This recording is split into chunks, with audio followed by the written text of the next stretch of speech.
오늘 묵상하여 함께 나눌 말씀은 호세아 7장 3절에서 16절입니다. 호세아 7장에는 혼란이 거듭되고 있는 북이스라엘의 현실과 말씀을 떠난 지도자들의 모습이 드러나고 있습니다. 호세아서는 여로보암 2세가 북이스라엘을 다스리던 때를 배경으로 하고 있는데, 여로보암 2세 이후로 5번의 반란이 있었고, 그로 말미암아 6명의 왕이 죽임당하거나 쫓겨나는 일이 반복되었습니다. 하나님께서는 저들을 치료하려고 하셨지만 그 악한 백성들은 하나님이 지켜보고 계시다는 것도 상관하지 않고 도둑질과 노략질을 일삼게 됩니다. 국내외적인 어려움을 겪을 때 저들은 하나님이 아닌 애굽에 의지해서 문제를 해결하려는 어리석은 모습을 보이게 됩니다. 호세아가 외치고 있는 이때로부터 30년 정도가 지났을 때 결국 북이스라엘은 아수르에 의해 멸망당하게 됩니다. 하나님이 아닌 애굽을 향해 부르짖더니 결국은 아수르로 끌려가게 된 것이 저들의 모습입니다. 오늘 본문은 죄악으로 가득한 이들의 모습을 몇 가지 상징적인 단어를 사용해서 묘사하고 있습니다. 먼저 달궈진 화덕이라는 상징이 있습니다. 이는 간음하는 악한 백성을 표현하는 것인데, 이 화덕은 과자 만드는 자에 의해 달궈진 것이라고 합니다. 앞서 호세아 3장에서 우상에게 바치는 제사에서 건포도 과자를 사용했었다고 말씀드렸습니다. 항상 화덕이 달궈져 있는 것처럼 저 악한 백성들은 언제라도 우상에게 절할 준비가 되어 있더라는 의미입니다. 화덕은 또한 자기들 멋대로 왕을 세우고 죽이기를 반복했던 저들의 간교함이나 분노를 의미하기도 합니다. 다음으로 술의 뜨거움이라는 상징이 있습니다. 왕의 잔칫날이 되면 지도자들은 술에 만취하여 골아떨어지기 일쑤였고, 왕은 거만한 자들과 함께 그런 술자리를 가지고 있더라는 것입니다. 그러니 5번의 반란으로 6명의 왕이 바뀌는 일이 벌어지고 마는 것입니다. 그리고 뒤집지 않은 전병이라는 상징이 있습니다.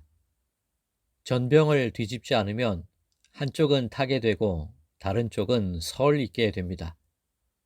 여러 민족들과 섞여 사는 이스라엘이 그렇다는 것입니다. 한편으로는 이방신을 섬기느라 시커먼 죄가 타들어가는 것도 모르고 있고, 다른 한편으로는 하나님을 아는 지식이 없어서 말씀이 읽지 못하고 있다는 것입니다. 그리고 어리석은 비둘기라는 상징이 있습니다. 몇 주 전 시편 56편을 묵상할 때 내게 비둘기같이 날개가 있다면 이라고 탄식하던 다윗의 시를 인용한 적이 있습니다. 유대인들에게 날개는 속죄소를 덮고 있는 그룹을 떠올리게 합니다. 또한 새 감람나무 잎을 물고 노아의 방주로 돌아온 비둘기는 회복을 상징하기도 합니다. 그런데 이스라엘은 하나님이 주시는 속죄와 회복이 아닌 애굽에게서 구원을 찾으려는 어리석음을 보이게 됩니다.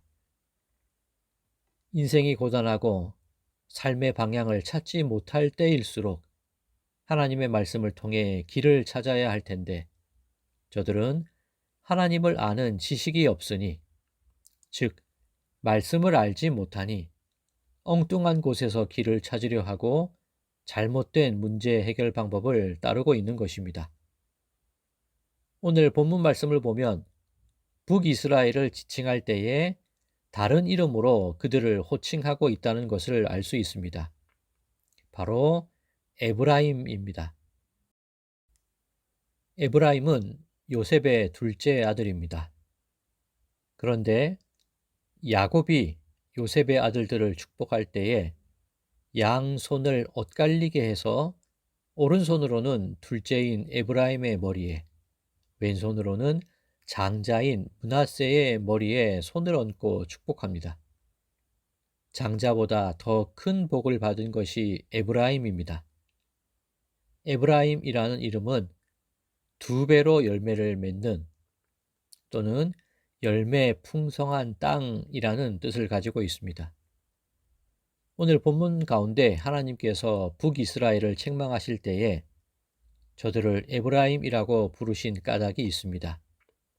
즉, 너는 두 배의 복을 받은 자인데 내가 너를 풍성하게 만들어 줬는데 어찌 너는 음란하게도 이방신을 섬기며 악과 죽음의 길로 가고 있느냐라는 의미가 됩니다. 이들이 저질렀던 가장 큰 어리석음이 무엇일까요?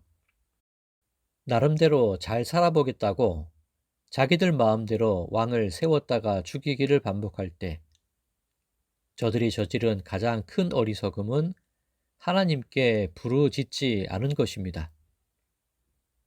나라가 망할 위기에 처했는데도 하나님께 구하지 않고 애굽을 향해 부르짖은 것, 이것이 저들이 저지른 가장 큰 어리석음입니다. 그 결과가 무엇일까요? 바로 하나님의 징계가 임한 것입니다. 그렇다면 에브라임이 멸망당하고 징계받았다는 것이 호세아서가 말하려는 결론일까요? 그러니 너희들도 징계하시는 하나님을 두려워하라는 그런 의미일까요? 어제 묵상을 통해 예수님께서 내리신 호세아서의 결론은 인애, 긍휼, 자비라고 말씀드렸습니다. 호세아서는 회복에 대한 외침입니다. 히브리서 12장 11절에서 13절 말씀을 읽어드리겠습니다.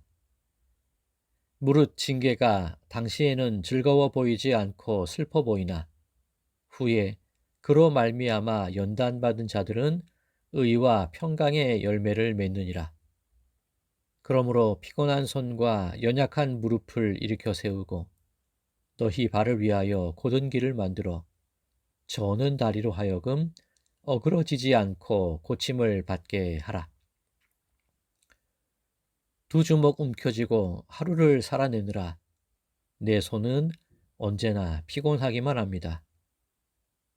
짊어진 인생의 짐이 나를 짓누르기에 연약한 무릎으로 쩔룩이며 걷고 있습니다. 하나님께 구하지도 못하고 방황하는 것이 나의 모습입니다.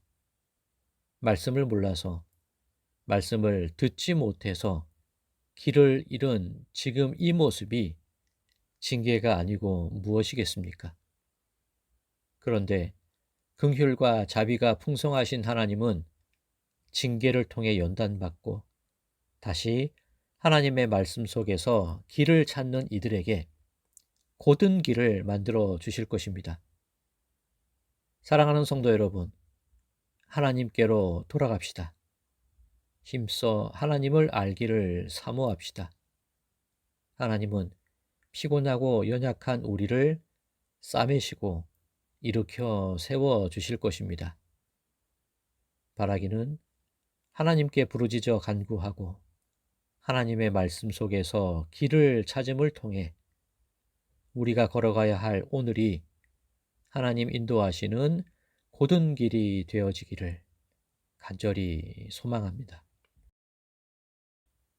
긍휼과 자비가 풍성하신 하나님 아버지, 말씀을 알지 못해 방황하는 인생이 여기 있습니다. 이 연약한 인생을 불쌍히 여겨주시옵고 하나님의 생명의 말씀을 들려주셔서 피곤한 손과 연약한 무릎이 온전히 고침받도록 역사하여 주시옵소서. 예수 그리스도의 이름으로 간절히 기도드리옵나이다. 아멘.